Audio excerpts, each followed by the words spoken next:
O Programa Nacional de Alimentação Escolar do Brasil, também chamado de PNAE, é uma das políticas públicas de nutrição mais abrangentes e eficazes do mundo, reconhecido internacionalmente como um programa alimentar sustentável que deu certo. Você nunca ouviu falar nesse nome? Deixa eu te ajudar então. Que tal merenda escolar? Sim, o PNAE é responsável pelas merendas de todas as escolas públicas do Brasil, desde o ensino fundamental até o ensino médio. No momento em que se discute muito a escassez de comida e o acesso à alimentação de qualidade, o PNAE ganha ainda mais relevância. Sua implementação ocorreu na década de 1950, com o nome de Plano Nacional de Alimentação e Nutrição. Desde então, tem havido inúmeras reformulações no seu funcionamento, passando por nomes como Programa de Alimentação Escolar, Campanha de Merenda Escolar e Campanha Nacional de Alimentação Escolar, até chegar no que é hoje. De acordo com o Fundo Nacional de Desenvolvimento da Educação, atualmente o PNAE atende 150 mil escolas públicas pelo Brasil, com um repasse anual médio de 40 bilhões de reais, produzindo cerca de 10 bilhões de refeições por ano. Mas como toda política pública, alguns desafios precisam ser superados. A avaliação é uma etapa fundamental de programas e de políticas públicas. A avaliação norteia o monitoramento e, entre outras coisas, aponta melhorias e ajuda a replanejar todo o processo. E é por isso que conversamos nesse episódio com a nutricionista Daniela Becalho Álvares, especialista em nutrição escolar, e a professora Beth Elizabeth Slater Vilar, do Departamento de Nutrição da FSP-USP. Daniela é autora da tese Desenvolvimento e Validação de Indicadores para Avaliação do Programa Nacional de Alimentação Escolar, e a professora Beth é a orientadora do trabalho. Elas explicam como criaram e validaram um indicador para avaliar o PNAE. Eu sou Maria Carolina. E eu sou Emily Gondim, estagiária de jornalismo na assessoria de comunicação da FSP-USP. Confira a entrevista. Saúde é Pública. Oi, Daniela e professora Beth, obrigado por aceitarem participar desta conversa. Para começarmos, falem da importância deste instrumento de avaliação do PNAE desenvolvido na sua pesquisa de doutorado. De que forma ele pode direcionar as políticas públicas de alimentação escolar? Bom, fazem mais de 6 anos que eu venho me dedicando a estudar sobre avaliação e monitoramento de políticas públicas com enfoque no Programa Nacional de Alimentação Escolar. E nesse período dedicado, eu tenho notado a importância de avaliação como ação de estratégia para apoiar a gestão na proposição de ações corretivas, além de uma oportunidade de fortalecimento da política pública. A importância social e o atual estágio de amadurecimento do Programa Nacional de Alimentação Escolar, eles podem ser ainda mais significativos, com a aplicação de ferramentas com evidência científica que suportem esse adequado monitoramento e avaliação em todos os níveis e esferas de governo. E nesse período que eu tenho estudado, foram identificadas algumas lacunas na literatura científica, no que se refere a instrumento de indicadores robustos para avaliar a gestão do PNAE.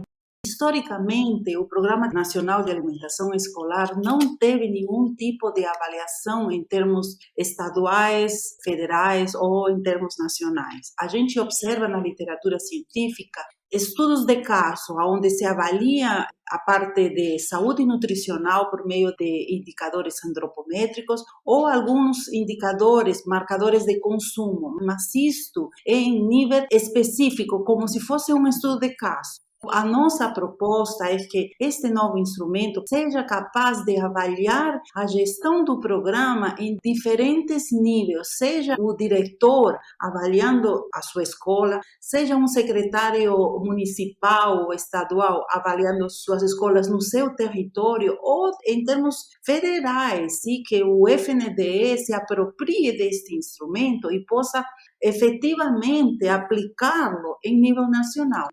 A gente espera que essa ferramenta desenvolvida ela colabore para a implementação de um futuro Sistema Nacional de Monitoramento e Avaliação do PNAE, principalmente pela gestão federal do programa FNDE, para o apoio da gestão na proposição das ações corretivas, qualificação das ações e também uma oportunidade de fortalecimento dessa política pública. E como esse instrumento funciona na prática?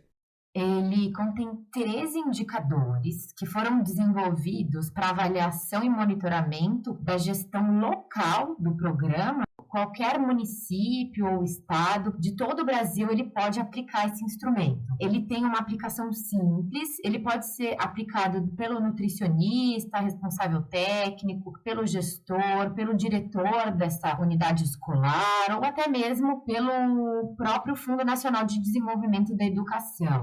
Essa matriz avaliativa que foi desenvolvida por esse instrumento, ele acompanha uma ficha técnica com a explicação detalhada de cada indicador. Essa proposta, ela parte de um pressuposto que o bom desempenho do Programa Nacional de Alimentação Escolar, ele não é alcançado apenas quando essas entidades executoras, que são aí os estados e os municípios, né, que recebem os recursos financeiros. A gente entende que o desempenho do programa pode ser considerado satisfatório quando tem uma eficácia no atingimento das metas, efetividade das ações de operacionalização, eficiência do uso dos recursos financeiros empregados nas finalidades do programa, mesmo nas situações emergenciais, como na pandemia da Covid-19. Eu destaco também para a importância desses técnicos, né, principalmente os nutricionistas, terem um maior direcionamento aí do seu trabalho.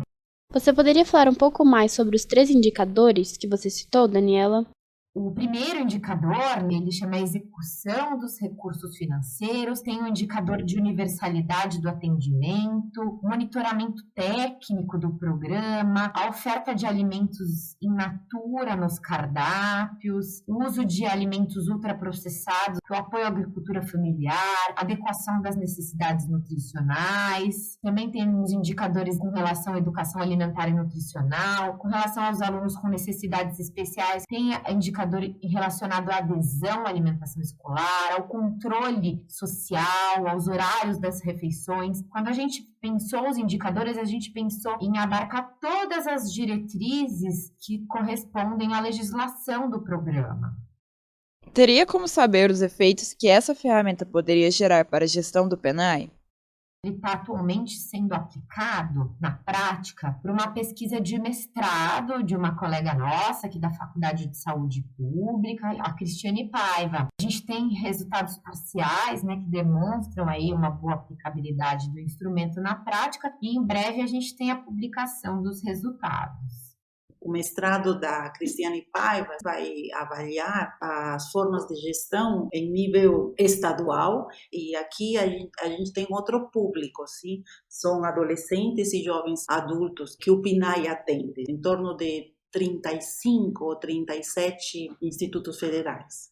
A gente coleta os dados para produzir informação. Essas informações nos levam a ações. Vai caber ao gestor tomar as devidas ações em os distintos níveis. E essas informações entram em um processo que é o ciclo da política pública. Essas informações vão entrar na agenda da política pública para que se possam tomar decisões em os diferentes níveis. Sabemos que a pandemia do Covid-19 afetou diversos setores da sociedade, em especial os relacionados à saúde e à educação. E as escolas permaneceram fechadas durante um bom tempo na pandemia. Considerando esse fato, como a condução do PNAE foi impactada? Que medidas foram tomadas neste período?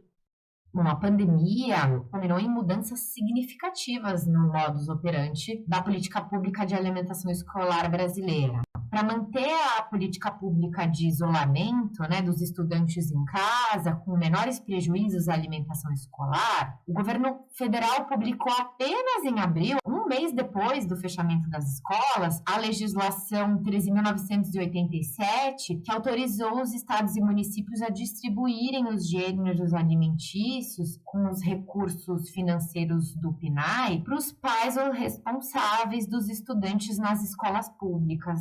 Teve aí um período aí de um mês de demora desse momento. E aí nós fizemos um estudo para identificar, né, uma revisão de escopo, para identificar então quais foram os efeitos da pandemia do coronavírus na segurança alimentar e nutricional dos estudantes do PNAE. E o que a gente levantou, né, dos diversos estudos, assim, alguns obstáculos na execução adequada do Programa Nacional de Alimentação Escolar. O que a gente levantou que foi observado, a irregularidade no acesso ao programa de alimentação escolar, então teve irregularidade no acesso desses alimentos, Esse programa é um programa que ele tem que ser universal, ele tem que ser para todos. E ele não foi feito dessa forma nesse período. A queda da qualidade dos alimentos, a insuficiência dos gêneros alimentícios, a menor produção e demanda para a agricultura familiar. Uma vez que essa verba ela foi transferida para a família, não foi adquirida esses alimentos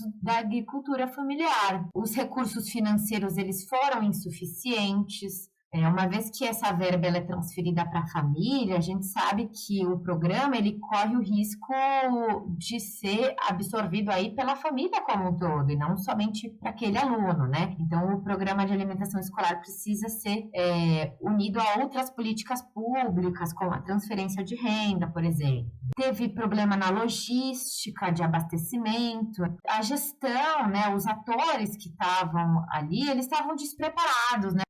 Quais as maiores dificuldades do PNAE, tendo em vista o antes e o depois da pandemia? Os maiores desafios do PNAE hoje, eles estão relacionados às dimensões de compra da agricultura familiar, a implementação das novas normas da resolução do programa, especialmente nos aspectos relacionados aos cardápios. Essa nova resolução, ela vem alinhada ao Guia Alimentar da População Brasileira. Também temos desafios em relação à alimentação das comunidades tradicionais indígenas e quilombolas, com relação também à atuação do Conselho de Alimentação Escolar, que aí é a participação da sociedade civil no controle social do programa, com relação também ao próprio trabalho técnico do nutricionista, né? O nutricionista que atua no programa de alimentação escolar, ele tem diversas atividades e muitas vezes ele é um único nutricionista para fazer a gestão do programa sozinho. Essa questão da pandemia, ela levantou algumas questões sobre a questão da insegurança alimentar vivida pelos estudantes e suas famílias. Então, como que ficam essas famílias no período de férias escolares? Para superar esses desafios, é importante que haja aí uma gestão eficiente em todas as esferas de governo e que faça uma avaliação e monitoramento constante e suportar com evidência científica suficiente as tomadas de decisões. Para terminarmos, vocês querem complementar algo? Apesar de todas as dificuldades mencionadas pela Daniela e os desafios, mais do que dificuldades, sim, o programa tem permanecido mais de 60 anos no Brasil. Historicamente, é um excelente programa. É um programa que tem suas dificuldades, talvez porque nunca tinha sido avaliado, a gente não sabe identificar em todas essas coisas, mas é um programa que funciona. É uma coisa de que o Brasil tem que se orgulhar. Queremos agradecer mais uma vez a nutricionista Daniela e a professora Beth Zabete por participarem de mais um episódio do Saúde é Pública. Você tem uma pesquisa ou artigo publicado e quer divulgar? Envie a sua pauta para a Assessoria de Comunicação da FSP USP. E se quiser participar do podcast ou quiser divulgar alguma ação, a sua sugestão será muito bem-vinda. A FSP está no Instagram, Facebook, LinkedIn, Twitter e YouTube. Obrigada por nos acompanhar e acione o sininho do Saúde é Pública e não perca os próximos episódios.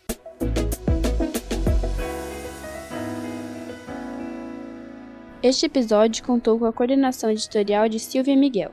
Roteiro, edição e artes, Maria Carolina Milaré Albuquerque. Locução, Maria Carolina e Emily Gondim. Entrevista, Natália Milena.